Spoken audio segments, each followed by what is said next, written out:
What's up, everybody? Welcome to the Pick Six Podcast, CBS Sports Daily NFL Podcast. I'm Will Brinson. I'm your host, and it is Thursday, October 14th, which means we've got some NFL football tonight. In fact, an exciting game for this podcast because the Eagles are in primetime, but more importantly, they get to go up against the Tampa Bay Buccaneers. The defending Super Bowl champions head to Philadelphia as 7-point favorites with an over-under of 52.5 to break down everything from a gambling perspective, from a DFS perspective, which, by the way, will be after the podcast. The audio podcast will end. If you want our DFS insight, discussion, what lineups we're looking at, go to youtube.com/pick6, subscribe, and you will get an alert every time we have one of those shows up. It's going to be YouTube only for DFS, so we can go in and out of it. But to look at gambling, props, etc., Tyler Sullivan, a.k.a. Sully. Sully, what's up, buddy? What's up, Will? Happy Thursday. Happy Thursday to you, sir. Do we end up being right on the...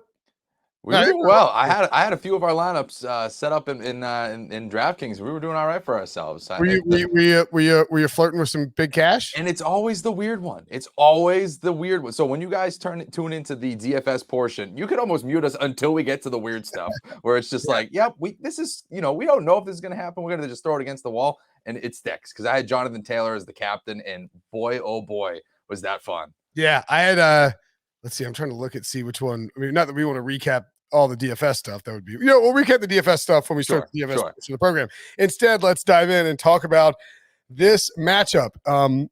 I'll just tell you this. I ain't betting the under.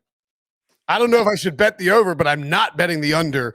I was reading over at Establish a Run, Pat Thorman, who is a fantastic football writer, has been for a long time, writes snaps and pace for a bunch of teams for every single week. Here are some trends for the Buccaneers and Eagles game.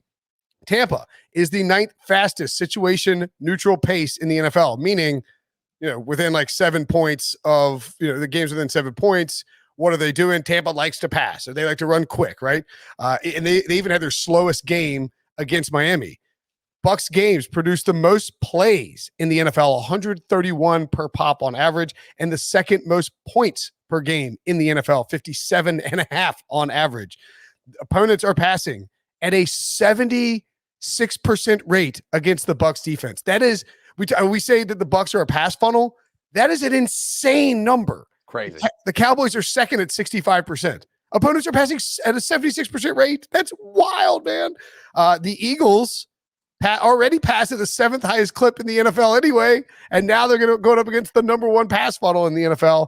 The Eagles also run the 7th most snaps in the NFL and are first in situation neutral pace. Now, that situation neutral pace is important because the Eagles have been trailing in a lot of games, forcing them to pass a lot and taking Miles Sanders out of the game script and game flow. And it's possible this happens tonight. Maybe we'll get some of that in the player props. But certainly this game profiles Sully as a high-scoring affair. I don't think you can bet the under. I couldn't bet the under in this one. I could, however, with the loss of Rob Gronkowski is out. Levante David is out. Antoine Winfield Jr. is out. So the secondary for the Bucs is ravaged. Again, not getting in front of the under, not getting in front of the over, but I will get involved with the Eagles +7.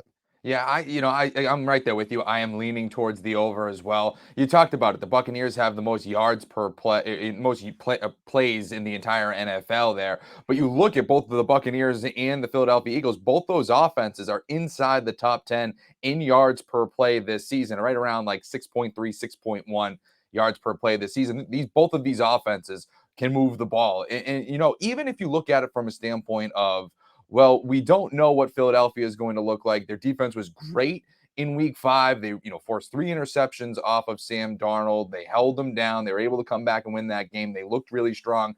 You can say, okay, that's fine. All right, whatever. But you can also say that might not be exactly who they are. I mean, you look at the previous 2 weeks before that game, they were putting up 40+ points against the Cowboys and the Chiefs. And I would argue that this Buccaneers offense is a little bit closer to those offenses than what we saw against the Carolina Panthers. Absolutely. Tom Brady has more passing yards through 5 weeks than he did in 2007 when he shattered every conceivable record on the planet. If you notice that, yes, it is Bucs -7 at Eagles, not Eagles -7. That is the wish casting of producer Devo. It'll be -7 by the end of the game. Look, if I'm taking Eagles +7 before the game, and by the way, at Caesars, that Eagles +7 is up to -120, meaning that it is. I would guess likely to move to 6.5 if it moves. I don't think it'll go to. It's not going to 7.5. I think a lot of people are on the Eagles in this spot. So I was gonna say, if you're telling me that's hitting 6.5, I am hammering that for the Buccaneers. You like Buccaneers -6.5? I like the Buccaneers here. I do, just because. If you like the Bucs, you can wait on it. I think. Yeah, that's what I mean. Like, I'm gonna wait if that's the case here. But the Eagles, what we've seen recently, and again, this is kind of you're cherry picking these trends a little bit, but they're 1-5 against the spread and following a win in their last 6 games. So whenever they win, they kind of maybe take their foot off the gas a little bit, and these opponents are.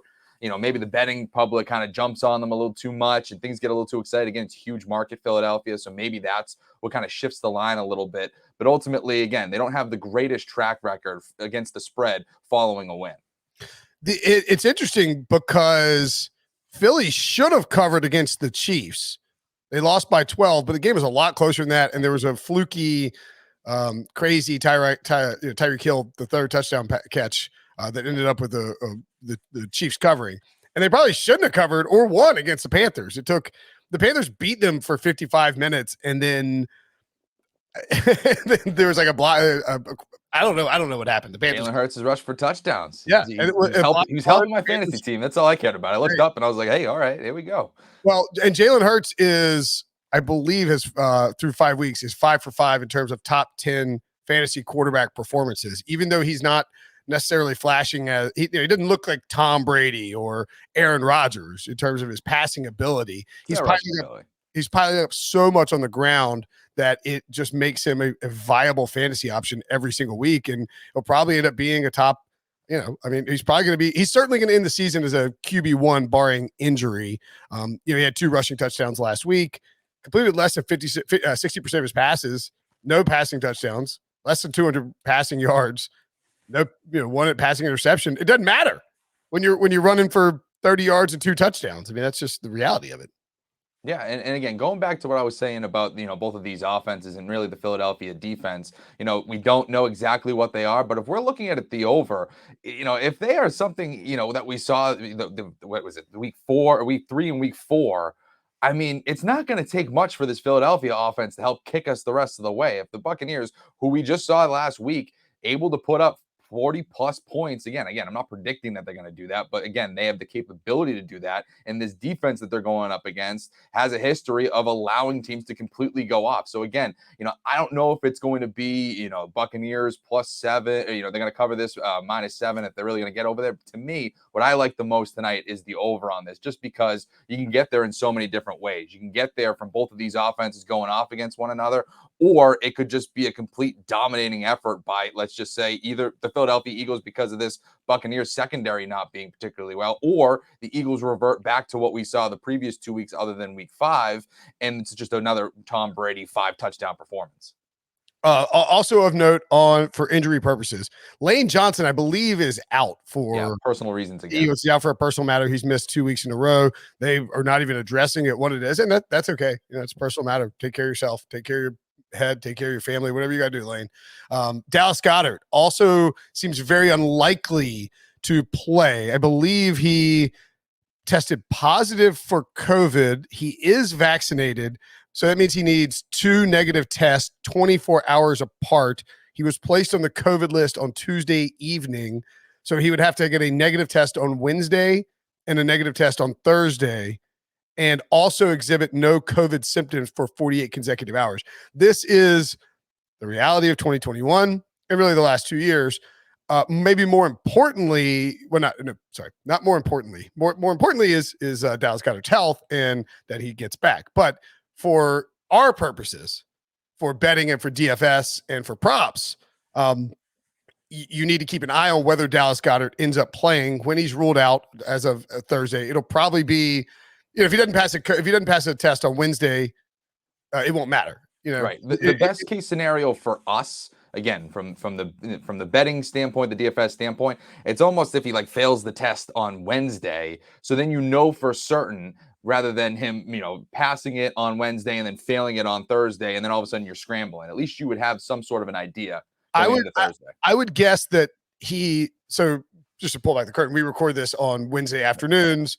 I would guess that on Wednesday evening around 4:30 or 5 o'clock, they give him a COVID test, because then you have then if he passes that one, first of all, you want to push it back as far as you can. Then you have 24 hours. You run another one between 4:30 and 5 p.m. on Thursday, and that gives you time. You almost treat it like an inactive or in a pregame warm-up type of thing. That's essentially what you're going to be doing. You try and you want to get the test results in before inactives are due and before guys come out to warm up. So so it's a tough situation in terms of the timing of it. It does seem like he is likely to miss, which would put Zach Ertz in a much more featured role.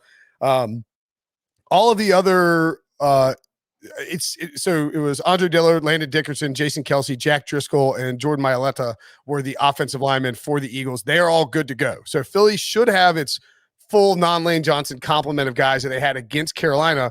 They did a pretty good job. I mean, the Panthers defense was impressive. My point being is that for the Buccaneer, for Philly and Jalen Hurts, you need to have that offensive line there to protect Hurts against what is a dangerous front that Tampa has.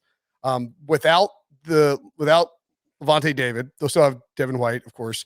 I mean, I think you can make the case that if Nick Sirianni decides to utilize read option and RPOs more, which he did against Carolina a little bit, and he did also in week 1 against Atlanta, we've seen him make those featured parts of the offense for Jalen Hurts. If you do that, you have a good chance of pulling off an upset here, even though, your defense has to stop Tom Brady, who, by the way, is dealing with kind of a banged up thumb. How, on a scale of 1 to 10, Sully, as a Tom Brady enthusiast, how would you rate your concern for Tom Brady with a thumb injury? I honestly wouldn't put it that high. Again, I've seen this guy. A 0. I don't care.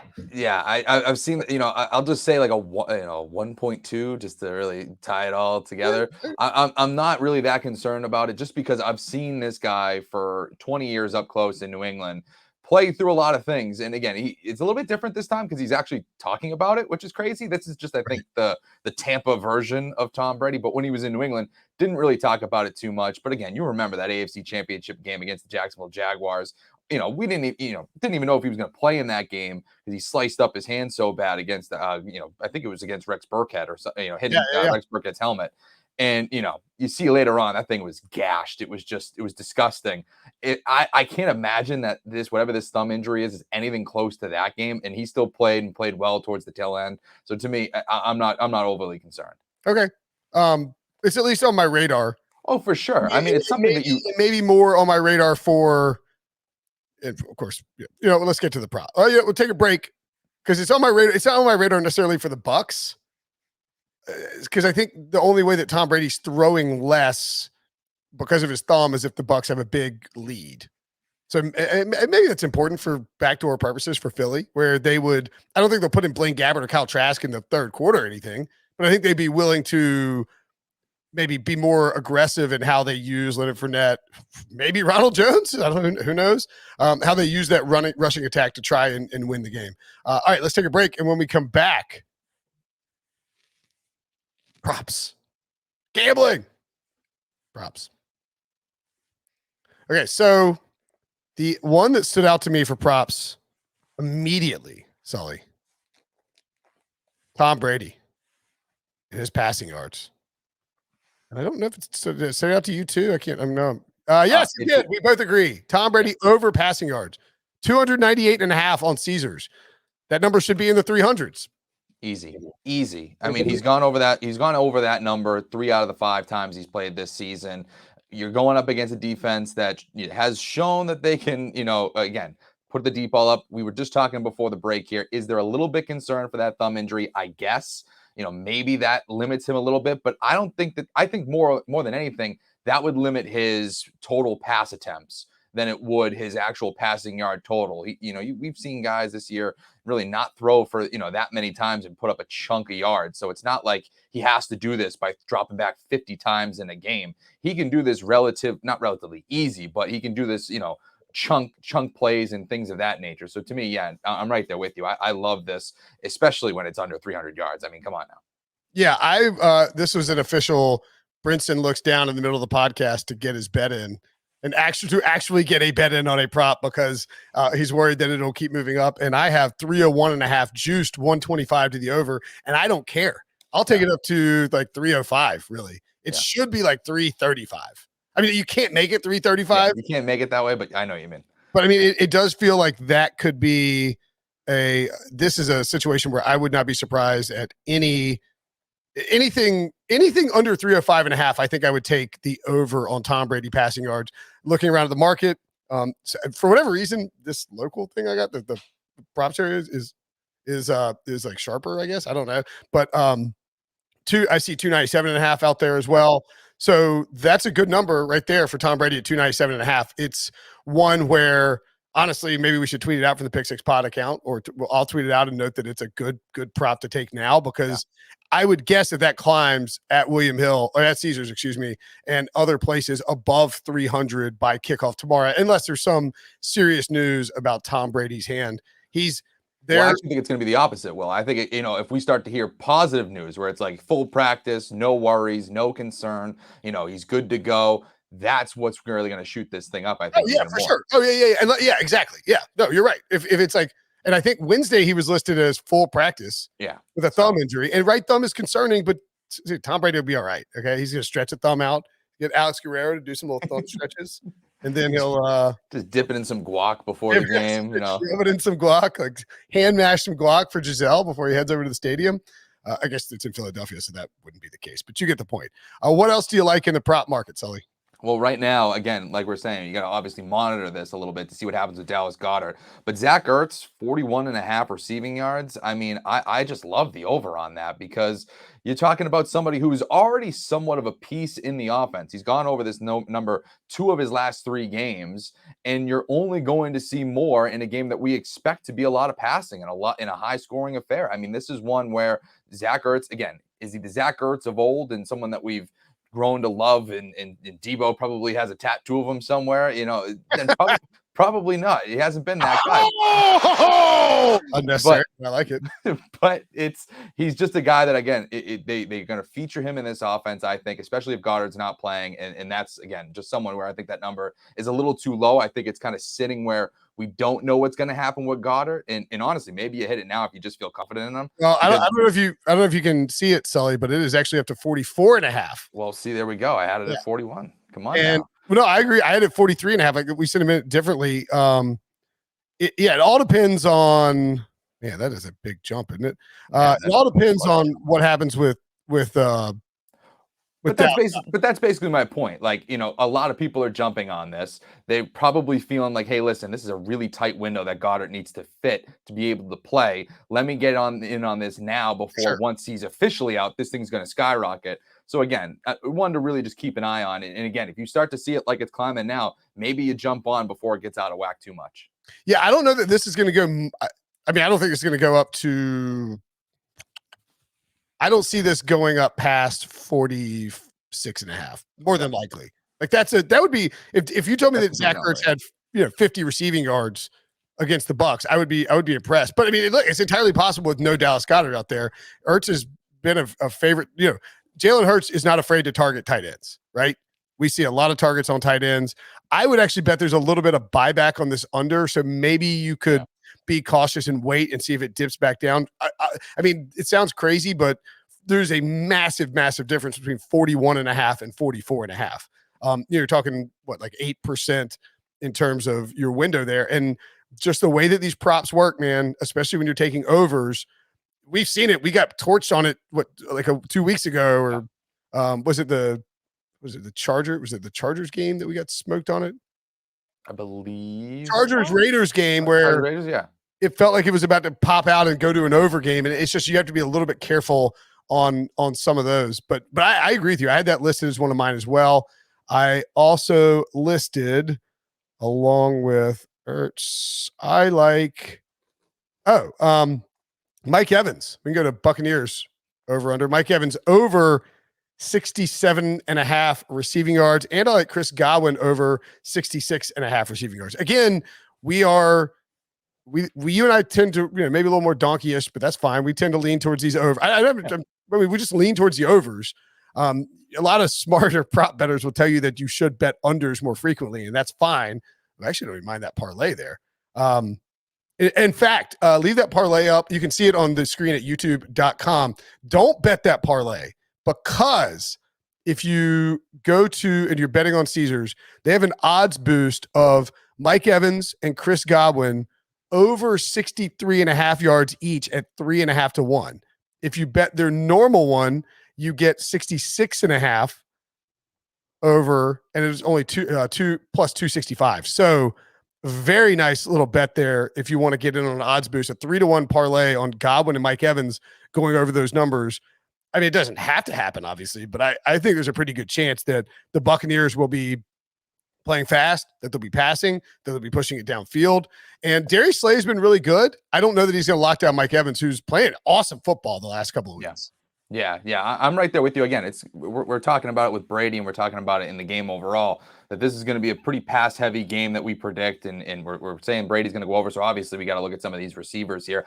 I actually like Antonio Brown a little bit more than those guys. I think he's at well, at least I have him down at 62.5. I don't know where he is now, but yeah, 63.5. But yeah, 63.5. Okay, but I mean, from the 62.5, I believe he's gone over that the last 2 games. He's had 19 targets over the last 2 games. Yep. So to me, again, he's someone who Tom Brady loves throwing to. They have a relationship. Rob Gronkowski is going to be out of this game, so there's more targets to go around. So to me, again, Antonio Brown, he has that capability we've seen this year of just completely popping off because Mike Evans is so good and Chris Godwin is so good. These defenses and these secondaries are focusing in on them. So Antonio Brown's getting the number 3 corner on a weekly basis, and Brady loves throwing to him. So to me, that one makes a lot of sense in a game that we anticipate to be high scoring and high passing.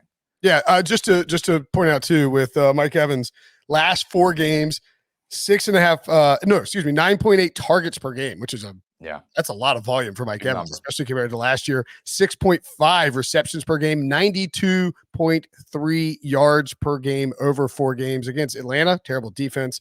The Rams, good defense. Pats, in theory, a good defense, and in the rain, no less. And of course, the Miami Dolphins, and with 2 bomb fourth quarter touchdowns, just because the Dolphins dared to get it within 7 points. It's like, I'm sorry, did you mess with us? Die, and just cascading fire down upon them. Tom Brady was late in that game. Also hadn't played below 73% of the snaps against Atlanta in a 20-point blowout, 78% of the snaps in a 20 or 30-point blowout against Miami.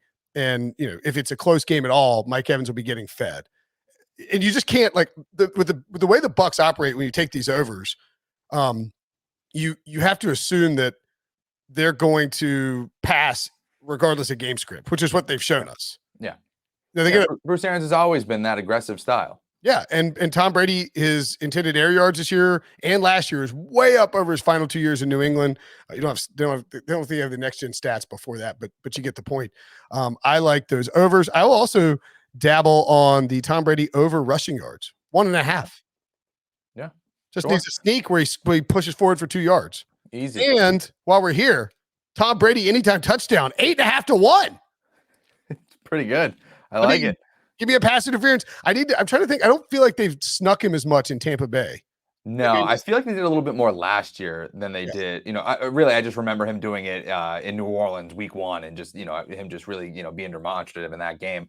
But like, he has that capability. They get in the goal line. I know they have, Lenny, they have Ronald Jones. They can even give it to Gio Bernard if they want to. I mean, they have guys that can, be factors here. But again, if you're telling me that this is a game without Rob Gronkowski, someone who he looks at a ton in the red zone, then sure, yeah, I don't hate that at all. Yeah, with no Gronk, it makes a lot of sense. And we mentioned they have Darius Slay, but this is not exactly a studly secondary for the Eagles. It's entirely possible that Mike Evans is beating somebody downfield in the end zone. There's a huge PI, 1st and goal on the 1. They sprint down there and they punch it in for a touchdown with Tom Brady diving into the end zone. So let's look at oh yeah, you got anybody else? Any other props you want to add there? So I like this one that Debo has right here. Let's look at the quarterbacks in kind of a rushing standpoint.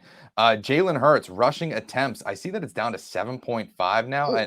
I had it at 8.5, and it was at plus money. To me, he's flirted around that number pretty much all season. 8, 9, 10. He's been around there. And if you're talking about a game where I think offense is going to be so heavily featured, and he's going to be under siege a little bit with that Buccaneers pass rush. Again, they're not going to run the ball a ton. We know that about this team, but he's someone that can still, get flushed out of the pocket, create 2-3 opportunities where he's just going to get rushing attempts off that alone. But they're still going to use him as a runner. That is one of the best parts of his game, Jalen Hurts, is what he can do with his legs, maybe particularly around the goal line there, like we saw last week. So to me, I like this from a standpoint of, again, he's going to be running around, a lot of pressure. I could so see this thing going over. And I do love it at 7.5 because I don't think he's ever – don't believe it's been 7. I think it's been around 8, 9, 10 rushing attempts. Week 1, 7, then 10, 9, 8, 9. And again, what you're hoping for on a short week against a defense that's banged up and that you feel like you can create some matchup advantages, especially with a good, they have a good, make their defensive line work harder. Yep. Build some RPOs in there, build some read option stuff in there, and give Jalen Hurts some runs and sort of open things up, get him comfortable early in that game. I like it. Over 7.5. Rushing attempts, if you get a look at the Bills with Josh Allen in that that Chiefs game, his attempts had gotten down. It's a primetime game. It's a huge game for Philly. Like you pull off that upset, and all of a sudden Nick Sirianni, you get even Debo saying nice things about Nick Sirianni. So I'll back that. I like that over, especially at 7.5, even if it is heavily juiced. Okay, first touchdown scorer. We'll hit this, and then we'll. They've opened up some of the markets on here on Caesars. And again, you can see these on youtube.com/pick6. They were locked up earlier. I think it was probably the Gronk factor as well as Dallas Goedert factor. They were trying to figure out, how to price those guys and how to price everybody else. So Leonard Fournette, plus 625, Mike Evans, 6.5 to 1, Chris Godwin, 7.5 to 1, Antonio Brown, 8 to 1, Devontae Smith and Jalen Hurts and Miles Sanders, all 9.5 to 1. Those are the top skill guys, and they're all under 10. I don't really love any of those. I would suggest that maybe Jalen Hurts out of that group is worth it. Yeah, that's the one that I have listed. Again, just out of that first chunk of guys, Jalen Hurts, to me, like I was just saying about him, they're going to use his legs in some capacity in this game just to keep Tampa Bay honest. And like we saw last week, it's not like they're afraid to, call his number. Or he's not afraid to call his own number to try to get 6. So to me, that one, again, out of anybody in that first chunk that you want to feel confident in, to me, it would be Jalen Hurts. But, just to go back a little bit to what we were talking about, I like scrolling down a little bit further to Tom Brady. Tom Brady, I had him at plus 4,000. I don't know where he's at now. 41, Tom Brady. My goodness. I mean, again, that is quite the number. And shocked. We did it again, Sully. Look at us. We're not even live. How did they know? They're on. They're bugged either my house or your house or both of our houses. I don't know what's going on here. But to me, again, I just photos for some hidden mics, hidden cams. I just love that number because again, Brady is the best that we've seen at that QB sneak at the 1 on the goal line. So again, like you said, PI brings it down to the 1. You could totally see a scenario where, again, they just say, listen, Tom, put your head down, follow your guy, and get in. The ones I would take on this market, I mentioned Jalen Hurts. I think at 9.5 to 1 is kind of worth it just because of how much they'll use him if the Eagles get down there in the red zone. Zach Ertz, too, at 14 to 1 is a pretty fair price, assuming, of course, that Dallas Goedert is out. Jalen Reagor, 15 to 1 doesn't do it for me. I need 20 to 1 or better. Same for Quez Watkins. Those guys could be the deep ball recipient. It could absolutely happen. I just would want something closer to 20 to 1. Kenneth Gainwell is interesting because if you get and the same for Gio Bernard, right? Yep. Gio Bernard, 22 to 1, Kenneth Gainwell, 20 to 1. If you get a situation where either the Eagles or the Bucs are it's third down in the red zone, they've shown that when they're in these passing downs, they want Gainwell, they want Gio in there. And Gio has been a pretty sneaky little red zone target for Tom Brady because you get the 3 receivers running out there defenses are locking in on him, and you can just leak Gio out of the backfield, and it's a quick, easy throw, and you see him diving into the end zone. So he's made that play forever. I've seen it with James White, Shane Vereen, Kevin Falk. I mean, that is a situation that Tom Brady loves to throw to, not just in Tampa. This is something that he's been doing for a long time. Absolutely. So I'm sort of on board with you. I would go with the 2 third-down backs and the 2 quarterbacks, I think, here. Yeah. And the only reason, I mean, again, Hurts at 9.5 to 1 is just, it's not a great price. But right there, you'd like to have like 12 to 1 for him, but he's such a rushing threat in the red. They'll just use him in the red zone. Yeah. To rush in there. All right. That's it for the gambling show, the breakdown of the Thursday night football game between the Eagles and the Buccaneers. We will, as we mentioned, have a DFS separate or an add-on to the actual podcast on youtube.com/pick6. So if you want to go watch that, go to youtube.com/pick6. Even if you don't want to watch it, go hit the subscribe button at youtube.com/pick6, because we are giving away a bunch of Brinson sucks hats or something like that. So go check it out. For Sully, I'm Brinson. We'll talk to you guys later. All right. Where do I get those? Where do I get those Will Brinson sucks hats? Do I have to talk to Debo about that? Where are we at? Yeah, you can get one. Yeah. Debo, can we get him one? I think we can make that happen. Wow, very exciting. For someone like Sully, we can do it. All right. I don't think we even have any. Fine. Oh, so are we still going? We're going. Yeah. All right. So DFS. Let's dive into this game. Sorry, I was getting blown up by text messages. Love it. It's like, why would you not know what I'm doing at 3:50 p.m.? DFS. I actually did research ahead of time, Sully. Rare for me. I know. Look at me go. And Debo's controlling the wheel here. Obviously, what you'd like to do here is grab a hold of Tom Brady or Jalen Hurts as your captain. Go over to Captain Debo. You're on flex right now. Sorry. But Tom Brady at 18.6 and Jalen Hurts at 17.7.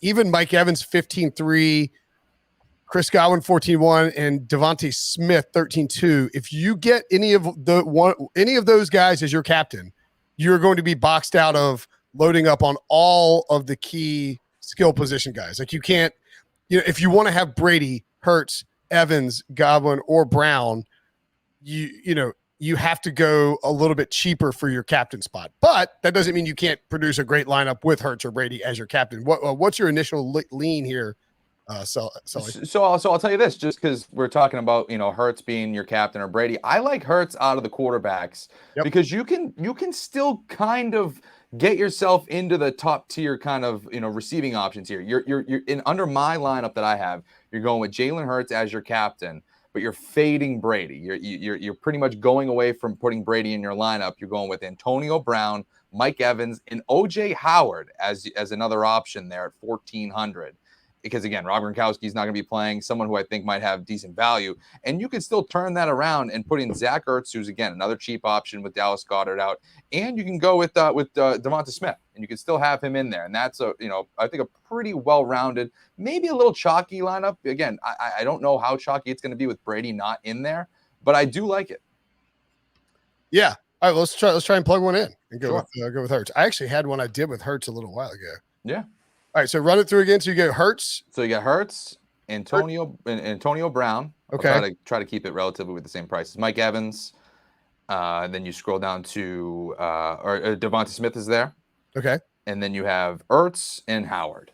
Okay, so no Tom Brady. No Tom Brady. That's where I think maybe it gets a little bit less chalky. You're fading him. You're still exposed to him with Mike Evans and Antonio Brown and OJ Howard. If he still goes off again, if he's looking at if this is a Chris Godwin game, then you tried your best. But again, I don't mind looking at it from this angle. Again, if you're looking at it from Jalen Hurts just making plays with his feet and stuff, it's just hard to, like we were saying at the top of the podcast, he just makes so many plays with his feet that even if he's not passing for a ton of yards and all of that, he just will rack up the points for you. So it's hard for me to look away from a mobile quarterback like that.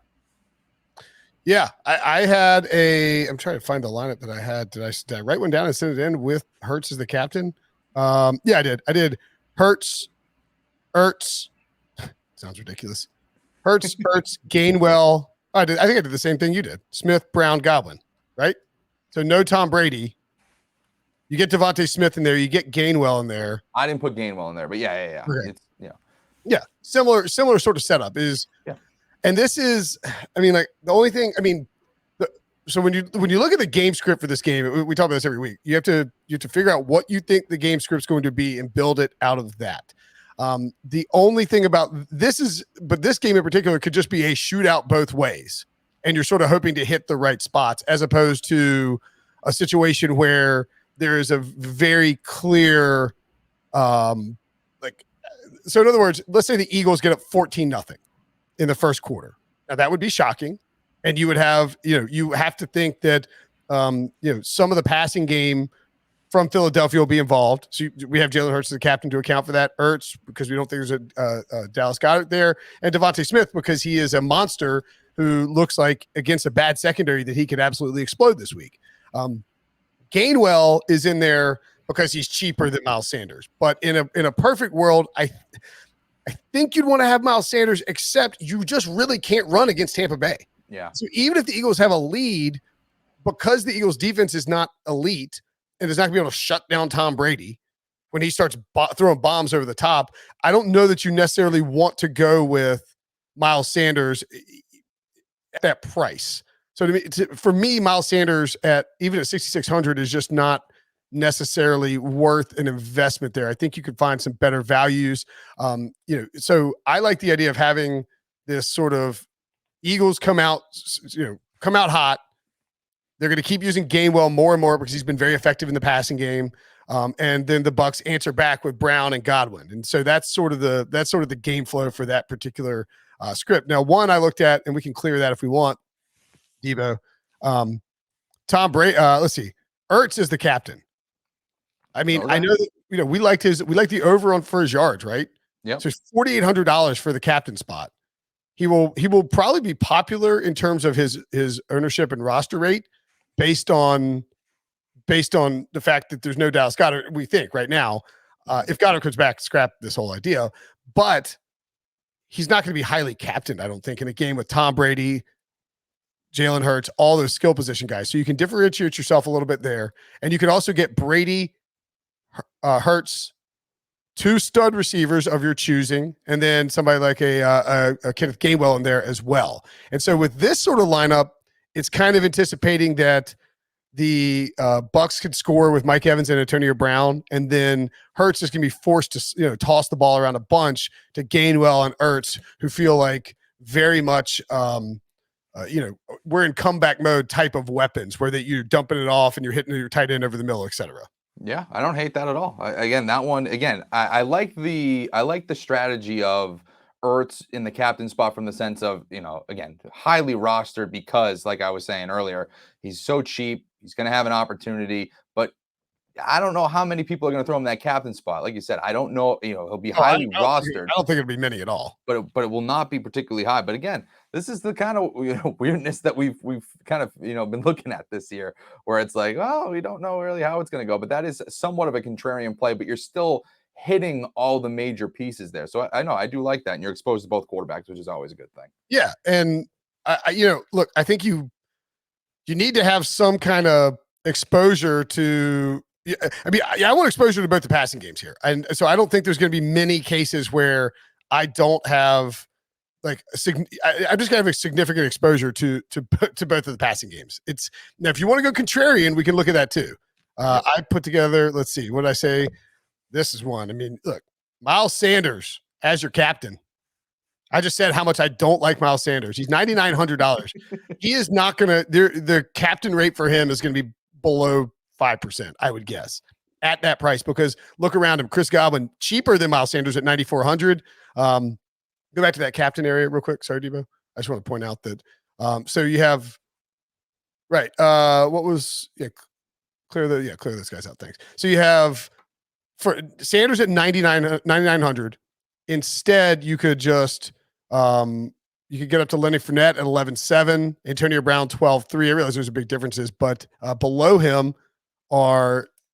Was I wrong about one of those guys who was below him? Maybe I was reading it wrong. Yeah, maybe I was reading it wrong. Anyway, he's basically going to be, I think, the odd man out. People will either go with one of those top skill guys, 11.7 or above, Fournette or higher, or dip all the way down and go with Jalen Reagor or Gio Bernard, or people who are trying to really Quez Watkins differentiate themselves. So I would guess there's almost nobody on Miles Sanders, because there's been this drumbeat increasing that his usage is way down, that he's off the field when the Eagles are trailing, and that's the belief is 7-point home dogs, that's where they'll be. So if you think that somehow the Eagles could be able to run the football, or maybe they just change up the game plan a little and this is a Miles Sanders game, I think you got a ton of leverage with Miles Sanders at captain. And then you can get you can go, oh God, what I do? Let's see, I did Hurts and Brady are both in there. And Devontae Smith, and then I added Gio Bernard and OJ Howard. Now, you are fading the top 3 options of the Buccaneers passing game. That is not for the faint of heart by any stretch of the imagination. But my thinking when I was putting that together was, what is the possible situation where Miles Sanders gets the most touches and it's a big Eagles lead? And if the Eagles have a big lead and maybe getting pressure on Tom Brady, maybe he's just dumping it off to Gio Bernard. Maybe it's OJ Howard finding some red zone looks with Gronk out. You obviously, if you go Devontae, and I wanted to have Devontae Smith in there because in theory, that's how they get the lead. It's not going to be all Miles Sanders. So that was sort of the thinking there. But certainly you could bail on Devontae Smith and go with, and pay down, or go with Antonio Brown, Mike Evans, and change up one of those other options. Let's see what that looks like, because I will say this is also one of, let's go Antonio Brown. Yeah, he's cheaper, $600 cheaper. And then scroll down Debo to the OJ Howard range to see what we got, 2,400. So you could take out OJ Howard and go Kenneth Gainwell if you wanted. And then you have full access to the Eagles run game and those 2 running backs. My concern is that in this current setup, Sully, there's not a ton of really cheap options that you feel like are good dart throws. Right. It feels like everything's going to funnel through the primary receivers in these games. Yeah, and that's why I was kind of wondering what we think about maybe putting Devonta Smith in the captain spot. Again, I think that a lot of people, if you're going receiver in this game, you're going with Evans, you're going with Godwin. You're just going to, I just feel like you're going to gravitate more to those guys. Sure. But Devonta Smith might not be, a bad move. Maybe we could kind of just, see what we get there, because you can still probably fit in.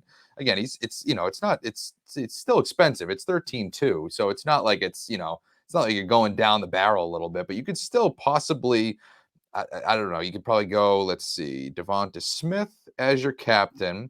You'd probably still want Jalen Hurts, obviously. I would look to see, obviously, if you still get Brady. I want to go down to Gainwell just to see what that could do for to have those 3 as my Eagles. And Devonta Smith, by the way, has 24% target share in week 4, 25% target share in week 5.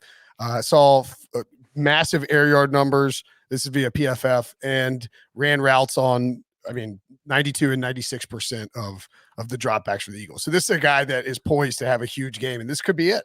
So you're telling me I could go with this lineup that I just constructed as you were so thankfully filling for me as I did that. It was Devonta Smith as the captain, Tom Brady. You have Antonio Brown, Gainwell, OJ Howard, and Hurts. Not a terrible kind of. No, I love that. That's a good lineup. You know what I mean? Not a terrible look. Again, you're fading the Godwin Evans portion, but you were doing that anyways when you were going with Smith as your captain. So to me, this is the captain. Yeah, this is Sanders is the captain. Right. Yeah, this is the full fade. The Bucs top 2 guys here, which it's not a terrible look. Again, obviously they're super talented, but they're going to be so highly owned. So to me, I don't hate that lineup. That's kind of one where I think you're looking at I don't know how many Eagles outside of Jalen Hurts are going to be captain. So if you can get one that's a little bit contrarian, but someone who still has a great matchup, that's something that you got to really pursue. And here's a very interesting and important stat too. As I mentioned, that the drum beat was loud for Miles Sanders, like sort of being faded out.